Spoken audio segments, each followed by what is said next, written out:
কেমন আছে এরপর আপনার এখানে সন্ধান পেয়ে এখানে আসছে এবং এখান থেকে 5 মাস মানে 4 মাস ঔষধ খাওয়ার পরে পরীক্ষা করছি এরপর আর 1 মাস ফাইল আছে। অপারেশন করেছেন, জি রিপোর্টে আসছে ক্যান্সার। ক্যান্সার। আপনার শারীরিক অসুবিধা কি ছিল? শারীরিক তেমন একটা শুধু শুধু বা পায়খানা একটু সমস্যা ছিল আর তেমন এখন কোনো অসুবিধা আছে? এখন শারীরিক কোনো সমস্যা নেই। এখন রিপোর্টে সম্পূর্ণ ভালো আসছে। জি সঙ্গে দিচ্ছি। আসসালামু আলাইকুম।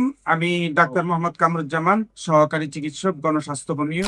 আজকে ক্যান্সারকে সম্পূর্ণ জয় করে ফিরে আসা একজন পেশেন্টের সাথে আপনাদেরকে পরিচয় করিয়ে দিচ্ছি, যিনি সম্প্রতি গণস্বাস্থ্য হোমিও থেকে চিকিৎসা নিয়ে সম্পূর্ণ ক্যান্সার থেকে সুস্থ হয়ে আমাদের মাঝে ওনার পরিচয় করিয়ে দিচ্ছি। আপনার নাম? মোহাম্মদ আমিরুল্লাহ।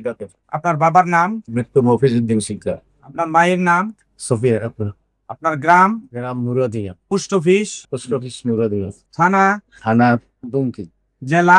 পটুয়াখালী। হোমিওপ্যাথিতে একটি কথা আছে, সিমিলিয়া সিমিলিবাস কিউরেন্টা, অর্থাৎ সাদৃশ্য সাদৃশ্যে ব্যাধিমুক্ত। রোগের সাথে রোগীর ওষুধের সাদৃশ্য যদি সম্পূর্ণরূপে মিলে যায় তাহলে যে কোনো রোগ হোমিওপ্যাথিতে সুস্থ হওয়া সম্ভব। সেই হিসাবে আমাদের গণস্বাস্থ্য হোমিওপ্যাথি অধ্যক্ষ SM সারোয়ার স্যারের অক্লান্ত প্রচেষ্টায় প্রায় 5,500-এরও অধিক রোগী সুস্থ হয়েছেন, যাদের সাক্ষাৎকার আপনারা ইউটিউব, ফেসবুক, গুগল, টিকটক, ইনস্টাগ্রামে পেয়ে যাবে। তারই ধারাবাহিকতায় আজকে এই যে দেখেন যে রিপোর্টটি দেখতে পাচ্ছেন, জনাব আব্দুল কাদের সাহেব, উনি ক্যান্সার থেকে সম্পূর্ণরূপে সুস্থ হয়ে তার ওনার রিপোর্ট সম্পূর্ণ ভালো আসছে।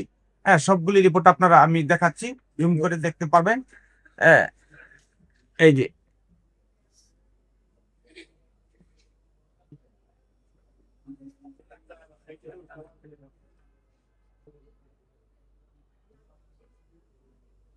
এ বিষয়ে আমি স্যারকে দেশবাসীর উদ্দেশ্যে দুটি কথা বলার জন্য অনুরোধ জানাচ্ছি। সম্মানিত দেশবাসী, বিশেষ করে আমার এই ভাই কিভাবে সুস্থ হয়েছেন আমরা ওনার কাছ থেকে একটু জানবো এবং আপনাদেরকে বলবো আপনার দোয়া করবেন উনি যেন আজীবন ভালো থাকেন। আপনি কিভাবে অসুস্থ হয়েছিলেন, কোথায় কোথায় চিকিৎসা করেছেন এবং কিভাবে সুস্থ হয়েছেন? সুস্থ হয়েছিলাম। আমার পেটে বেদনা ছিল, বিভিন্ন পরীক্ষা নিরীক্ষার পর কোলনে টিউমার এটা ধরা পড়ছে। এরপর ল্যাবে দিয়ে অপারেশন করাইছি।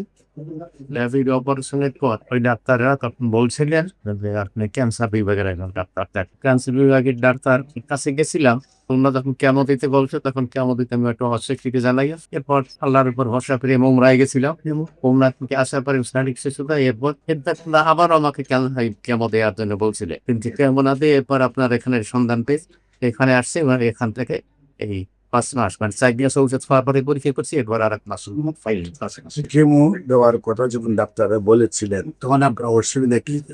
কেমন যখন তখন তো পেটের সমস্যার পরেই তারা আমাকে ওই অপারেশন করেছেন, জি রিপোর্টে আসছে ক্যান্সার। ক্যান্সার। আপনার শারীরিক অসুবিধা কি ছিল?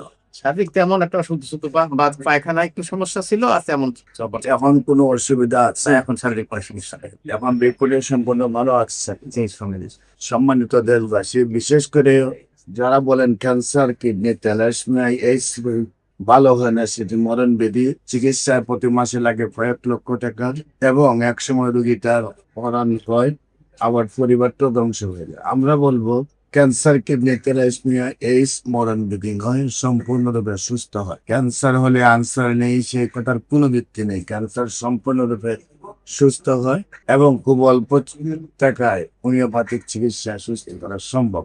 আপনাদের যে কোনো প্রয়োজনে স্ক্রিনে দেওয়া নম্বরে যোগাযোগ করার জন্য আহ্বান জানাচ্ছি। সবাইকে ধন্যবাদ। আসসালামু আলাইকুম ওয়া রাহমাতুল্লাহ।